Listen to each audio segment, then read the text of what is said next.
Remember when Trump presented his Gaza peace plan? Israel no longer needs to fight or fund ammunition because after destroying 90% of Gaza, it will step aside. Rebuilding will be funded by Muslim countries that support Gaza but oppose Hamas. Israel avoids risking soldiers as Muslim nations fight among themselves. Israel doesn't need to risk its soldiers in Gaza because the Muslim nations will fight against each other, and not only America but also the other Muslim countries that are part of this board of peace will protect Israel. So, my dear friends, it's right before your eyes. Pakistan paid $1 billion to secure a permanent seat on Trump's board of peace, which will probably be paid after receiving $2.2 billion in aid from the UAE. Now, I've already uploaded a video explaining how the Board of Peace was created to rebrand the UN and the European Union. If you haven't watched that video, you should definitely check it out to understand. After receiving UAE aid, Pakistan is now caught in the Board of Peace trap, a system designed to rebrand international entities, as I've previously explained.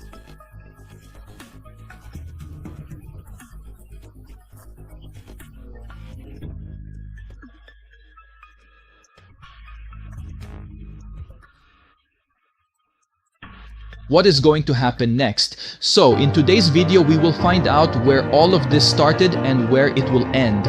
I am Almas Jacob, and you are watching Trump's Board of Peace, a grave mistake, Pakistan.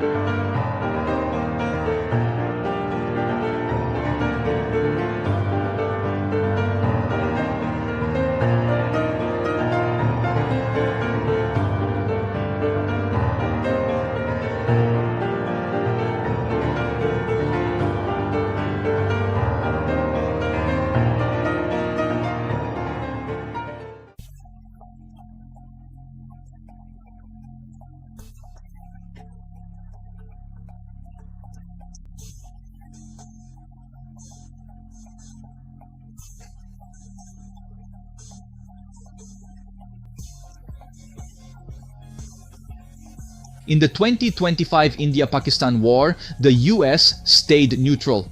Trump ignored India's attacks, and Vance claimed no US involvement while India was on the offensive. But when Pakistan responded, the war was stopped in a single day. Why? Because neither India nor Trump had ever imagined that Pakistan would be able to defend itself. Since then, if you pay attention, Trump has mentioned stopping the India-Pakistan war almost everywhere. So what happened next? Then, when Israel attacked Qatar, Pakistan took a step that no one could have even imagined. Pakistan's defense prompted peace and a Saudi-Pakistan pact post-Qatar strike under the specific terms of this strategic agreement. Pakistan would even allow Saudi Arabia to use its nuclear weapons should the necessity ever arise in the future. Following the signing of this pact, numerous other nations across the Muslim world became significantly more interested. Under this deal, Pakistan would let Saudi Arabia use its nuclear weapons if needed. Other Muslim nations then sought similar agreements.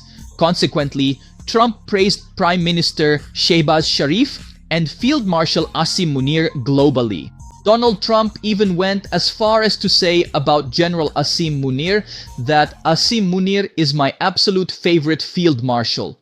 Meanwhile, when a direct and intense military war broke out between the nations of Israel and Iran for the second time in history, this time some of Iran's advanced ballistic missiles were seen streaking across the night sky toward their targets. The ones that were previously exploding in the air were now falling on Israel, and what did we find out? We found out that Iran's military chief, while thanking Pakistan, said that Pakistan fought the war against Israel. Missiles previously intercepted are now hitting Israel. Iran's military chief thanked Pakistan for their support in the conflict, shocking America and Israel. They wonder how a lone-dependent Pakistan can defend itself while standing against Israel. How is Pakistan even advising Iran, which is fighting, that its missiles have now started falling on Israel? After that, Trump gave a lot of respect to Pakistan and his Gaza peace. Pakistan advised Iran about its missiles hitting Israel. Trump then tricked Pakistan into signing his Gaza peace plan. Pakistan signed as it didn't recognize Israel, only to later realize the deception.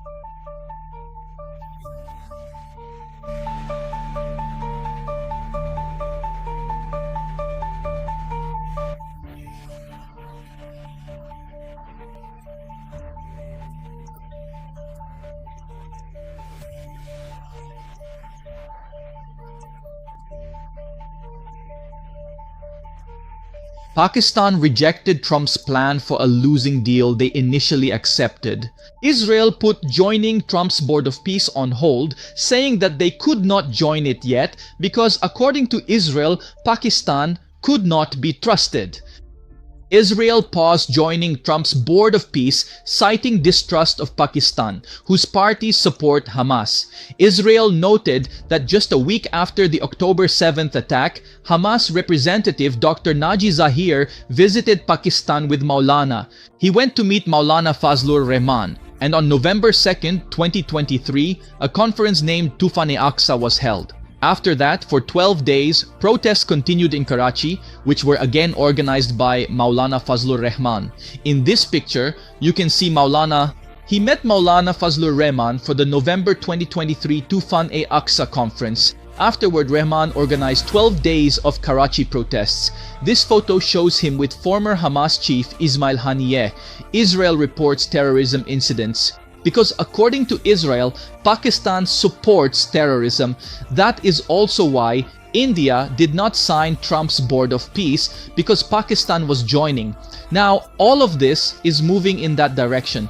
As you know, Pakistan in the entire Muslim world, even after leaving, these issues are not going to end, because according to Israel, Pakistan supports terrorism. That is also why India did not sign Trump's Board of Peace, because Pakistan was joining.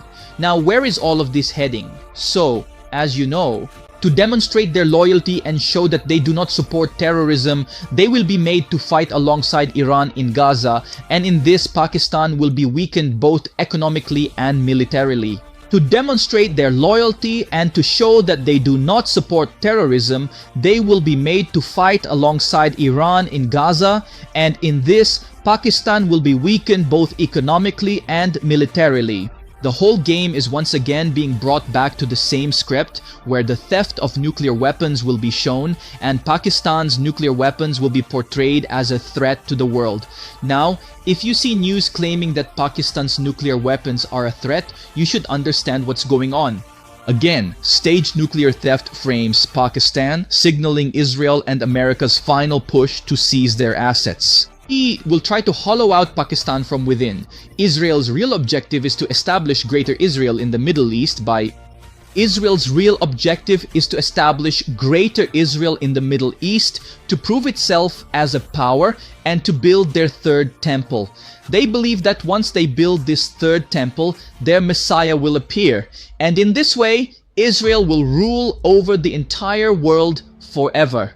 The construction of the third temple in Israel is considered the ultimate sign of the end times for this world.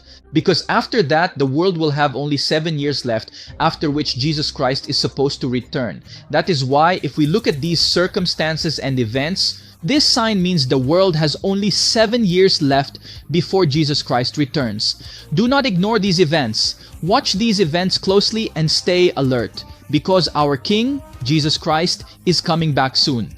Do not sleep, but work, because many will perish. But God does not want anyone to perish, which is why He is using you and me, so that before the door of salvation closes, many people may enter through it. Therefore, whoever does not know Jesus Christ should come to know Him before it is too late. But God does not want anyone to perish, which is why He is using you and me, so that before the door of salvation closes, many people may enter through it. Therefore, whoever does not know Jesus Christ should come to know Him before the door of salvation is closed.